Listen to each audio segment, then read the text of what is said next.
किसान की चतुराई। एक छोटा सा गांव था। उस गांव में एक किसान रहता था। वह अपने खुद के खेत में काम करता था। वह खेत में हरी सब्जियां उगाता था और गांव के बाजार में जाकर बेचता था। उसके पास एक हिरन था और एक शेर था। एक बार की बात है, गांव में सब्जियों को अच्छा दाम नहीं मिल रहा था। सब्जियां हरी थी, इसलिए उसी दिन दूसरे गांव जाकर बेचने के अलावा कोई रास्ता नहीं था। फिर उसने सारी सब्जियों को एक बड़े टोकरी में भर दिया। अब ऐसे वक्त हिरन और शेर को तो छोड़ना मुश्किल था।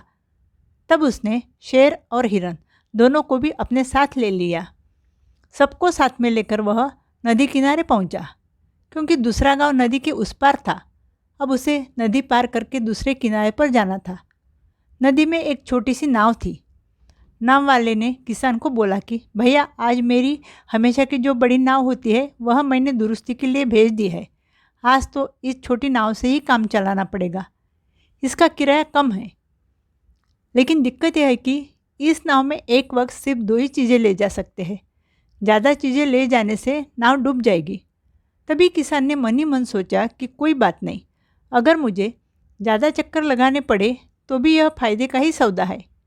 लेकिन उसके सामने दूसरी समस्या खड़ी हो गई। वह नाव वाले से बोला कि अगर मैं पहले शेर को ले जाऊंगा तो हिरन पूरी सब्जियां खा डालेगा, और अगर सब्जियों को पहले ले जाऊं तो शेर हिरन को खा डालेगा। अगर मैं हिरन पहले ले जाकर दूसरे किनारे पर छोड़कर आता हूँ और फिर शेर को ले जाता हूँ, फिर भी दूसरे किनारे पर शेर हिरन को खा डालेगा या तो हिरन सब्जियां खा डालेगा। नाव वाला बोला, अरे हाँ भैया, ये तो सच में बड़ी समस्या है। किसान बहुत सोच में पड़ गया। फिर उसने अपना दिमाग लगाया। उसे एक युक्ति सूझी। उसने पहले चक्कर में अपने साथ हिरन को लिया और उसे दूसरे किनारे पर छोड़कर आ गया। फिर दूसरे चक्कर में शेर को उठाया और शेर को दूसरे किनारे पर छोड़कर आ गया। लेकिन दूसरे किनारे से पहले किनारे पर आते समय वह हिरन को वापस अपने साथ लेकर आया। फिर हिरन को उसने पहले किनारे पर रख दिया और फिर सब्जियों की टोकरी लेकर वह दूसरे किनारे पर गया। अब सब्जियों की टोकरी उसने शेर के पास रख दी। वह वापस पहले किनारे पर आया और फिर हिरन को साथ में लेकर दूसरे किनारे पर पहुंच गया।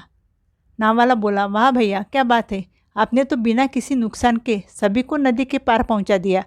इस प्रकार एक छोटी सी तरकीब से किसान ने अपनी समस्या हल कर दी।